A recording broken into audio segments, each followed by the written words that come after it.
Chris, thanks so much for joining me. Pleasure to be here as always, George. So last time we were catching up, you were talking about actually using technology to make relationships better, which is such a novel, unique concept to actually make our lives better. And I figured a way I'd love to start exploring that conversation is let's talk about the customer. You've been leading technology organizations for top brands for a long time. From what you've seen before to what's new. What are the new challenges for the customer? What's important to them? I mean, that's the most interesting thing is that the top challenges haven't really changed. We haven't really found, good solutions because the customer value that we've been trying to show is actually part of our challenges. Meaning, the customer today wants privacy. They want you to behave with their data properly. They want to make sure that the experiences that you're putting in front of them are quality experiences that show the brand voice, the brand DNA, the brands that they love and approach it. I think customers, over the last 24 months have not really, they're not willing to sacrifice experience in this, and they appreciate valuable use of their time as they travel between what doesn't matter to them anymore, being a website, a store, a marketplace, or any place where your brand voice and DNA comes through. I think it's an extremely valuable and trustworthy proposition that a customer, engages with you enough, eventually to purchase, but more so values the relationship over time because they enjoy your brand. One of the things that I absolutely love the most about working with these, iconic brands over time is the storytelling. And I Mm. think it's that storytelling of the relationship, of the history, of the brand, DNA, is critical for these experiences of the future. I think one of the things that customers resonated with over the pandemic is experience and Mm. connectedness and community. And I think one of the big things that we as brand technologists like to put into the hands of the marketers and the associates and everything is the ability to tell that brand story through as many different lenses with technology kind of complementing it and helping it along the way. Consumers over the last 24 months, they really value their time. They value luxury experiences, and they really don't have any time for something that doesn't show that the brand actually cares. We see that influencers that are building relationships with brands are gaining a lot of popularity, live streaming, connectedness, and that unifying attribute that a customer engages with a brand, no matter what channel, because it's not just a website anymore. It's not a store. It's how are you portraying your brand in a story. So I've appreciated over my career helping brands tell that story in many different ways, but trying to really connect and build that relationship with the consumer. Yeah, I love it. What I hear in there is that the fundamentals have never really changed, right? The customer wants you to know them. They want you to meet them where they want to be met, and they don't want you to betray their trust. And what's funny about technology is there are some areas where it's helped, but then there's some areas where it's just made a mess of things, or it gets in the way, right? It starts to betray trust when you don't want to betray trust. The insertion of additional channels now causes the customer to get lost rather than being met where they want to be met. And I'm curious how you've navigated all of those, those times when technology doesn't necessarily help, but where it throws in hurdles where they Yeah. shouldn't be. Well, it's interesting today. I think finally the hurdles that we saw in the past, and I don't want to offend my legal friends and my opt-in friends and everything around the regulatory things that we saw in the past is kind of like a friction point or it's like a challenge point around like a perfect customer journey. But I think what's been interesting lately in all these conversations that's been happening is what we saw in the past as a friction point is now a value proposition to the consumer. They Mm. want protected consumer data. They want to make sure that when they do sign up with you, that their data is not at risk. They want to make sure that you're messaging them at what times are appropriate and with content that makes sense. So you're not spamming them or foreseen as what these iconic brands, never want, which is a noisy channel that they'll just eventually get muted. I think we're finally at a piece where the customer values are matching what we need to provide as brand in terms of they trust us. They trust us enough to engage with us. They trust us enough to come into our locations on our properties, whether it be online, social, or in real life. The least we can do is be mindful of all that and stay out of harm with the data that they choose to give us to enhance their experience. There's a lot that goes around with that. I think there's been some other hurdles around email as being an over-exploited channel. It's so noisy now because everyone's just blasting email. Text messages are often seen as not too much of a luxury experience when you try to engage a consumer, and also there's a lot of noise and disruption on that channel. So I think the technology that we have in place with Web 2 is reaching a ceiling with what we can do with personalization, with enhanced experiences, with connectivity to these communities. And it's kind of at the tipping point where I think we have a new technology and ecosystem that's emerging that is bringing about a solve for a lot of things that once again we saw in the past is a hurdle, but now what we're seeing is a value proposition to the consumer, and it's a very, very exciting time to be in technology, in this connected technology, but also to have a consumer trust you and to have this at your disposal at the start of it to kind of reshape the way that consumers are going to be engaging in these experiences going forward. Yeah. I love that. I will say, anytime that new technology comes around that it says it's going to fix all of the old problems, I do get a little pessimistic about it, right? But there is some strong promise. I love the concept of zero-party data, of truly being able to be the own shepherd of your own data rather than being exploited for it. And I'm curious what you're seeing out there as far as what are the good things that are happening out there as far as people being able to own their own data. So I think there's a lot of education that's happening because I think there's a lot of, it's exciting whenever you get something new, around. There's exciting, there's innovators in there. And I think a lot of concepts as to true value doesn't necessarily get lost in the shuffle, but, kind of takes a little bit of a back seat until it's ready to come to the surface. I think the biggest things to realize, the difference between a Web 2 and a Web 3 and all the benefits to it, is ownership and where that data sits. So with Web 2, every single one of our existing ecosystems of commerce, marketing, and CRM that we know today, the data is owned by a brand, right? The data is owned by a brand or an entity or a company and not the consumer. The consumer has visibility to some of it because of regulatory agencies, but essentially it's sitting with a brand, and that brings about some inherent challenges and friction points. I think the biggest thing that Web3 has to offer is the ability that now this PII, this personal data, now sits safe with the consumer. So now brands can get extremely personalized. They can show true value in all these experiences because they don't have to worry about having all this PII data around that, brings about a lot of regulations, overhead, and friction. When you give it to the consumer and allow a very easy, frictionless way for the brands to use anonymized data to put that consumer in a journey that makes the most sense from a personalized nature, it's going to open up a huge amount of doors, not only from retail CPG perspective, but in everyone's everyday life.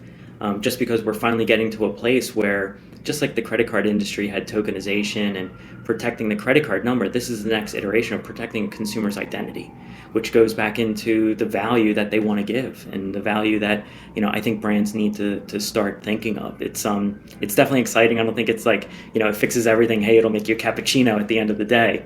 But I think we're definitely on the right path and the right thinking in terms of where we need to go to in order to engage the consumer on a hyper-personalized, give them true value for loyalty, and build those closer community of relationships that the consumers want today, and we see them wanting it. They flock, to these communities that give them that sense of connectedness that they've been striving for the last 24 months.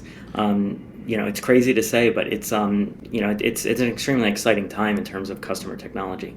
Yeah, I'll be curious your perspective on this, having been on the brand side. But I think the consumers can have this impression that the brands just want to gobble up all their data, and that's all they care about, right? And we've served brand as well, and I think people can get distracted. I've even heard the phrase, data is the new oil. That's actually an old phrase at this point. But really, when working with brands, what they're really trying to do is they're trying to own and influence the relationship, right? The data is just a means to the end. If there's a way to be able to provide value to that relationship and really build a stronger relationship with the consumer, my guess is brands probably at the end of the day don't care if they own the data or not, as long as they can truly have that relationship. I'm curious your perspective, having been on the brand side.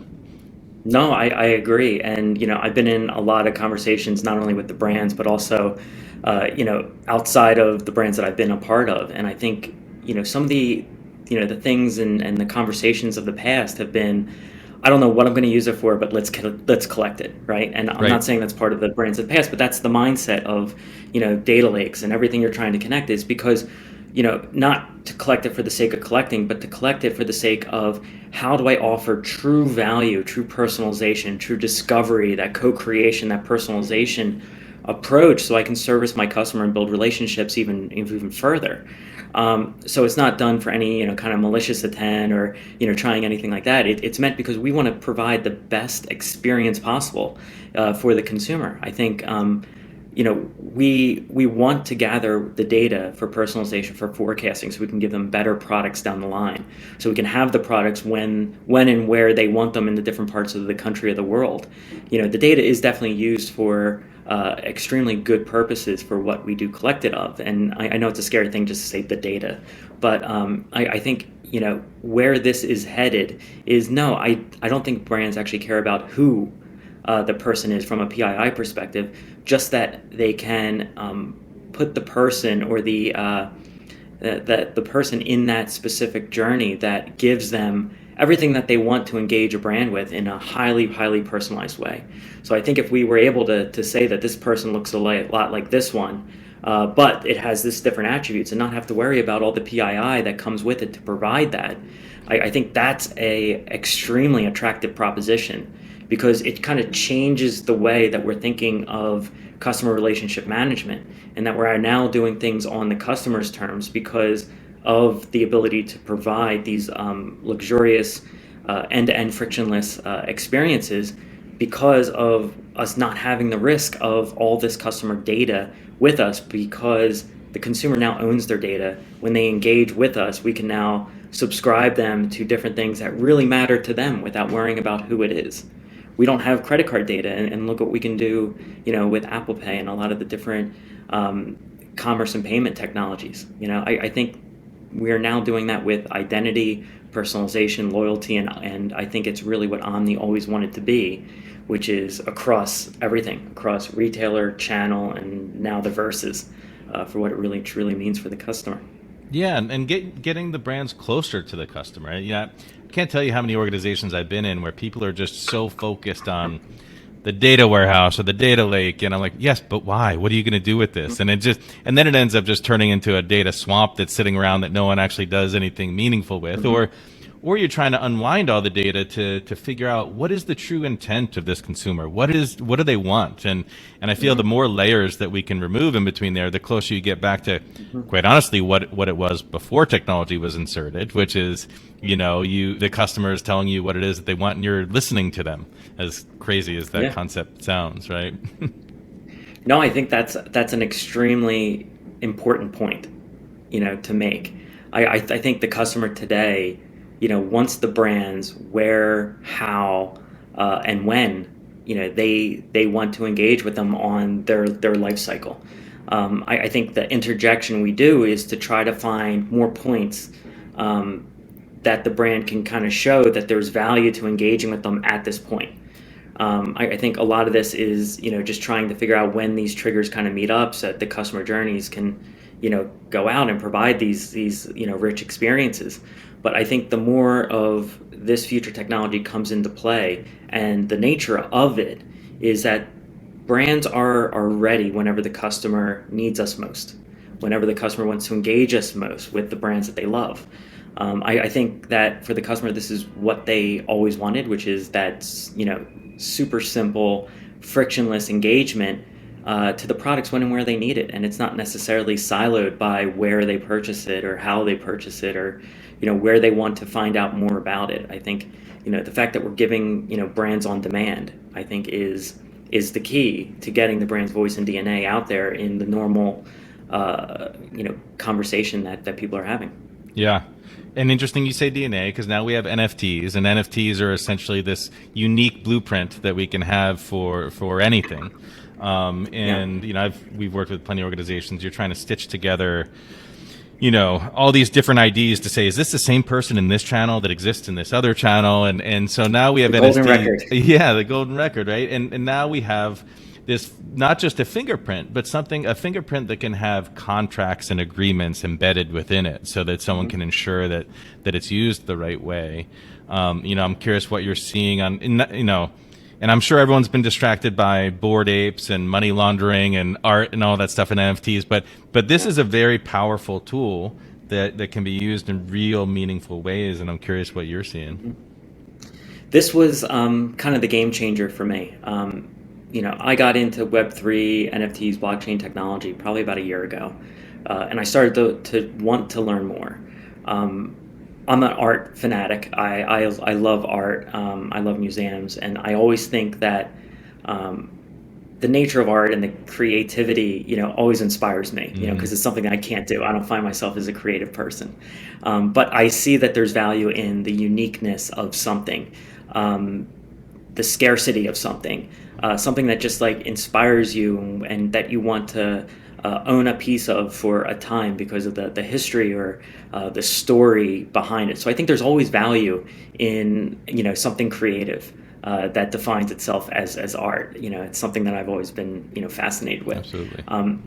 It opened up my mind completely when I was having a chat with non-retail folks to discover actually what an NFT actually is. And once I discovered that, it just unlocked my imagination, but more specifically, the possibilities of opportunity around what this NFT provides. And I think the easiest way to show it is that an NFT is your traveling profile. It's just any bit of data you want to hold on yourself. It's any value. It could be gift card value. It could be promotions value, your account history, your preferences. Yeah, a ticket to an event. It could be your identity, different things about you in general. But it's this unique wallet, and not talking an app, not talking a digital wallet. It's something that you hold that holds any piece of information that you hold value to. What blew my mind even more was that this wallet now travels with you. And that by you owning it and the data you put inside it is ultra secured, and you control 100%, and you can tell brands or people or whatever, they can have access to bits and pieces of it. But it's your way that blows channels out of the way, that blows the silos of where friction involves in. It's your way around, not really around, but it's your way across channels, retailers, experiences, and real and versus, if you want to call it that way. But it's this traveling wallet that stays with you across all these instances. I think when we talk about meta and where this is going with an NFT, I think it's the true value of what loyalty will be in the future is these NFTs. I think there's been activations of this that I think are fantastic. Meaning, if you hold this NFT, you get invited to something else, right? Like you see the Bored Apes Club. That's one piece of it. I think there's other pieces that this NFT is actually your value with the brand across everywhere, no matter where you engage. If you're engaging with the products that you love, the relationships that you love, it's your way to get credit and value from a brand across all these instances. I think that it is special access. It is your value in terms of your spend, your engagement, however you want to rate it, um, to a lot of different, special access abilities. Um, and it's finally the way that I think brands can understand the true value of a consumer relationship, is kept in these, universal profiles that now we can engage so much more highly in terms of personalized things that the customer cares about today, that they want to engage with, and that because they hold it and they own it, we're engaging with the consumer the way that they want us to.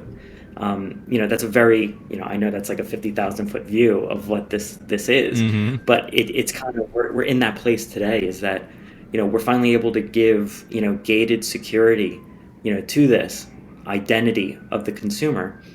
And there's technology out there that brands can easily, interface with this to get there. And I think that's really exciting when you think about all the experiences, whether it be in store or online, in a verse, or wherever you're engaging with the consumer, when and where and how they want. Yeah, and I would think that the consumer can then get so much more return on the investment that they're putting into these brands, rather than having loyalty cards lost in whatever drawers around their house. Or, I know one experience that's super frustrating is you have an interaction with the brand and it's not going well, and you kind of want to shout to the rooftops, like, do you not know how many of your things I buy? And the dirty secret is the Hmm. person that you're talking to, they might not, because you buy in a bunch of different channels and it's not Hmm. all linked together, and so they don't. But I know that there's probably someone at that organization that would be really frustrated if they heard that this experience was Yeah. happening to someone who's an extremely loyal, customer. Well, let's just put gift cards, Yeah. right out there. Consumers forget gift cards all the time. And there's no real good way to remind a consumer that they have it. I think putting a gift card in these NFT wallets is, a huge benefit, because there's $15 billion in gift cards. And I don't see that as, oh, lost revenue for a brand. What I see that is someone got that gift, given to them at a birthday, a special event, or something that someone wanted to have, allow them to have a product or an experience with something as a gift. And they weren't able to use it fully, and when and where they had it, just because of the nature of what a plastic or a paper card kind of gives you. I know there's a lot of activation. There's a lot of time spent, from brands on, trying to help consumers, come in and use it, uh, you know, get that relationship. For a lot of people, it's their first interaction and first experience with a brand is with these gift cards. So, it's just a shame that, because it's paper, because it's not able to be surfaced, it's there. I think there's just, if you look at that one use case alone, there's a lot that we can bring in terms of the customer value out of this, by surfacing just any little ability on things that you want to remind them of or engage with them on. Yeah, yeah. At this point in my life, I've wasted enough brand like loyalty and gift cards that now when I get one, I actually have this Mhm. twinge of anxiety and burden. That this is like a burden that you've given me rather than, Yeah. than like a gift, right? Yeah, yeah. No, completely. And I think it definitely opens up. And I know, gift card integrations into customer mobile apps. The mobile app conversation. We're still there. iPhones and apps have been around for a long time. And I think, from a technology perspective, you hear all the time, oh, it's very easy to create a mobile app. And that gives you location awareness, it gives you access into your card, very visible, it's on your device. There's a lot of overhead, not technology. There's a lot of overhead alone that comes into play when you're talking about a new channel activation of a mobile app. There's merchandising, there's visualization, there's creative, there's not only technical, but there's also how it plays into the merchandising aspect of it, and delivery and on-time actions. It's Mobile apps are an extremely expensive way to do, and especially if you're just going to create a vending machine app. I don't think that's what customers want. Mm. They have very little time for an app that really doesn't show value. I think that's where these NFTs, this Web3 technology, and where it could live, in the future is fantastic to what it means for brands that really don't have the ability, or aren't sure whether a mobile app, or a new way to engage the consumers, that they have that cross channel, cross retailer visibility. I think this technology is opening up a lot of doors in that light. Yeah, and the privacy overhead is very, very big, right? And, just constantly navigating the ever-changing laws and Hmm. the laws as they change across regions and different countries and all of that. And being able to Yeah. turn that into more of a black box is always a good thing. So you've There's made the jump from brand, away from brand into this space. So I'm curious what that journey's been like and what does that look like? Well, I wouldn't say away from brand. That's true. I Yeah. think, um, I think once you're a part of a brand and you've been on that side, there's a lot of respect for, and a lot of love, for everything that you've done, you've experienced, and just your thought patterns. And it's not tech for tech's sake. It's always been, how do you increase, a customer's excitement about coming in? How do you complement their journey? So I don't think you're ever out of being a brand. I did switch over to the product side. I'm helping take to market this new this new product that's actually helping out the conversation around Web3 technology and the hurdles around it. It kind of blew me away. This technology in general, with what it's enabling, and the core problems that it's not only solving, from age-old, retailers, from consumer data privacy, overexploited emails, and a lot of the opt-in and consent challenges. I think what it's doing is it's actually bridging the brand's existing ecosystems so that they can leverage this Web3 technology today without any of the friction points, without any of the challenges. When I first saw this technology, it was like a light bulb, and I said I had to be a part of it. I think there's a huge value to retailers. I think there's even a bigger value to consumers in the future of what this technology brings. The company is called BambuMeta, and they created one of the first universal Web3 orchestration systems.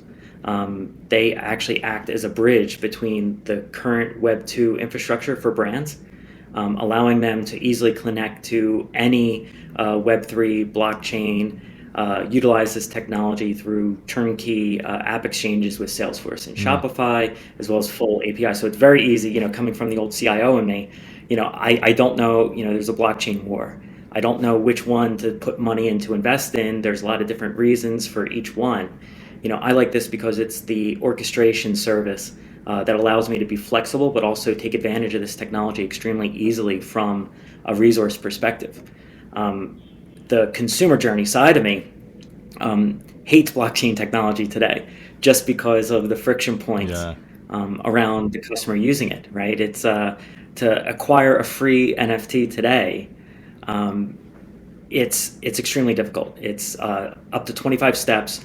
It's 2 apps. You have to download crypto, and then you need your wallet, in order to accept it. And that's an insane proposition, just to get something for free. And then once you try to take it, because these blockchains today aren't sustainable, it can cost a consumer up to $900 to actually accept that NFT. And the one thing that I loved about this technology is that it's 5 years mature, that there's no customer friction, there's no apps. It's 1 or 2 steps for the customer, just like they add a ticket to a sporting event or an airline to their wallet.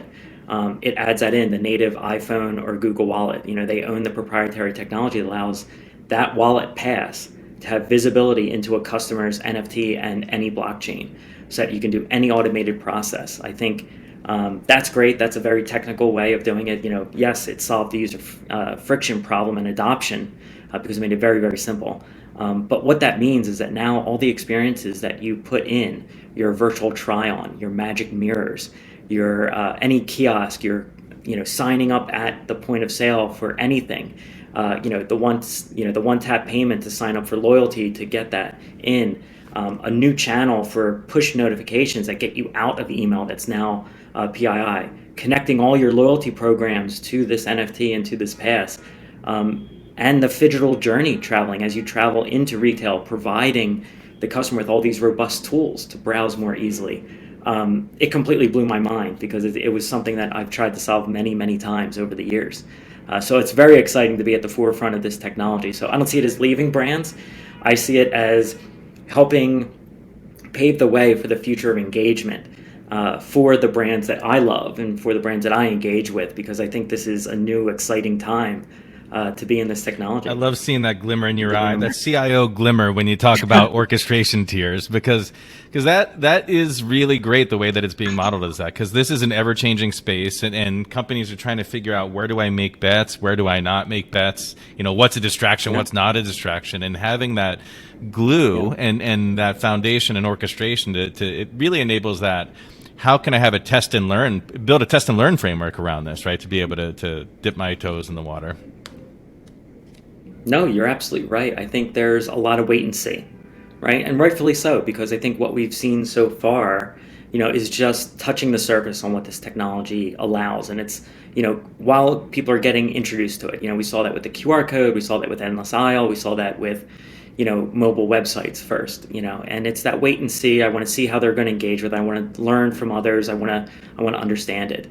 I think what the technology that I've gotten involved with this BambuMeta for this orchestration service is that it reduces risk and adoption and the customer friction as much as possible, so that we can do a lot of lessons learned and trials and proof of concepts to understand exactly how a brand's voice and DNA can be experienced by this new technology, and that we're complementing and showing value to the consumer in loyalty, in personalization, in omni clienteling, all these different use cases as the journey continues for the consumer, if they're online, in store, or in a different retailer.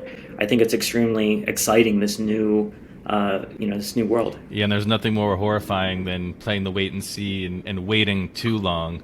And it's funny you said mobile, because I remember that. I remember those surges of mobile. There was the, people moving to mobile first, and then the people who waited too long, and then there was that frantic.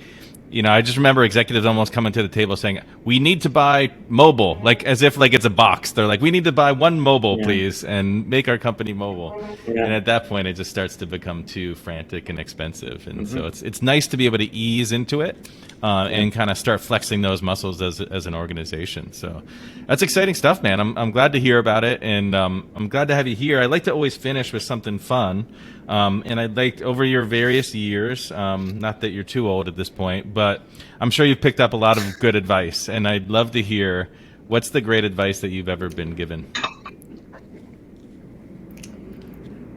Actually, it's funny. This comes up a lot, and it's probably one of the most valuable things that I've learned in my career. It was back at anthropology, and I was young. I was excited to try all this new technology of what we could do, and I spoke with someone there, and they had said, like, look, when we talk about technology, we do it for three reasons, and we do anything for three reasons. One is, what's the value to the consumer? What's the value to the associate? And what's the value to the brand? And if you can't easily say that and answer those three things, you don't do it. And I think that's one of the biggest pieces of advice that I've learned, because doing technology for technology's sake, isn't innovation. You know what I mean? It's got to have value. It's got to have something behind it. It can't just be, I want to do something because it's bright and shiny in the room and I get my check mark.